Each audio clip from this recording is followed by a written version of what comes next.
আসসালামু আলাইকুম, সকলে কেমন আছেন? আশা করি আল্লাহর রহমতে সকলেই ভালো আছেন। আবারও চলে আসলাম একটি লং ভিডিও নিয়ে। যারা আমার ছোট্ট চ্যানেলটিকে সাপোর্ট করে পাশে আছেন তাদেরকে অনেক অনেক ধন্যবাদ।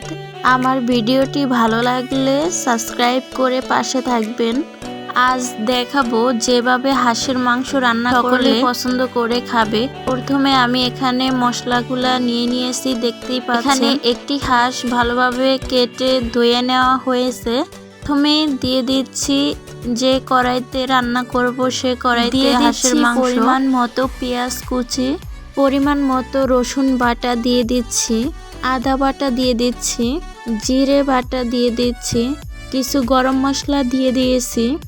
আমার দেখানো প্রসেসে একবার রান্না করে দেখবেন, খেতে দারুণ মজার হয়। পরিমাণ মতো হলুদের গুঁড়া এবং মরিচের গুঁড়া দিয়ে দিয়েছি।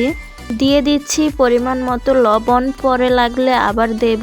চাউমিন তেল দিয়ে দিচ্ছি, দিয়ে হালকা একটু পানি দিয়ে হাতের সাহায্যে ভালোভাবে ভালো করে মিক্স করে নিচ্ছি। আপনারা দেখতেই পাচ্ছেন আমি হাতের সাহায্যে মাংসটা আমার মশলার সাথে ভালোভাবে এখন ঢাকনা দিয়ে ঢেকে রান্না করে নেব 10 মিনিটের মতো। ফিরে আসলাম 10 মিনিট পর। দেখুন মাংস থেকে অনেকটা পানি বের হয়েছে এবং এই পানিতেই কষিয়ে নেব। পানিটা শুকিয়ে যাওয়া পর্যন্ত। লার্কির চুলোতে রান্না করেছিলাম।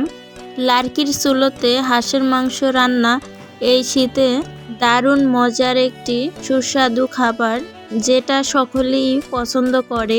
বিশেষ করে শীতের সময় হাঁসের মাংসটা সবাই কম বেশি খেয়ে থাকেন। এভাবে আমার দেখানো প্রসেসে একবার রান্না করে খেয়ে দেখবেন, পছন্দ করবে ইনশাআল্লাহ। এই পর্যায়ে একটু বেশি নাড়াচাড়া করবেন যাতে পুড়ে না যায়। দেখুন মাংসটা একদম শুকিয়ে ভাজা ভাজা হয়ে গেছে। এখন আমি পরিমাণ মতো পানি দিয়ে দিচ্ছি। পানি দিয়ে ঢেকে রান্না করে নেব মাংস সেদ্ধ হয়ে যাওয়া পর্যন্ত। এখন রান্না করে নিচ্ছি ঢাকনা দিয়ে ঢেকে মাংসটা সেদ্ধ হয়ে যাওয়া পর্যন্ত।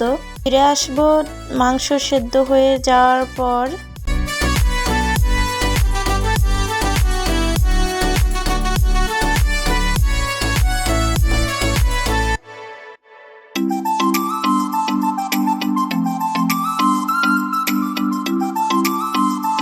আবারও ফিরে আসলাম প্রায় 1 ঘন্টা রান্নার পর। এখন দেখব একটি মাংস উঠিয়ে সেদ্ধ হয়েছে কিনা। দেখুন আমি হাত দিয়ে চেক করে নিচ্ছি মাংসটা সেদ্ধ হয়েছে কিনা। মাংসটা সেদ্ধ হয়ে গেছে। এখন আমি এখানে কিছু আলু অ্যাড করে দেব।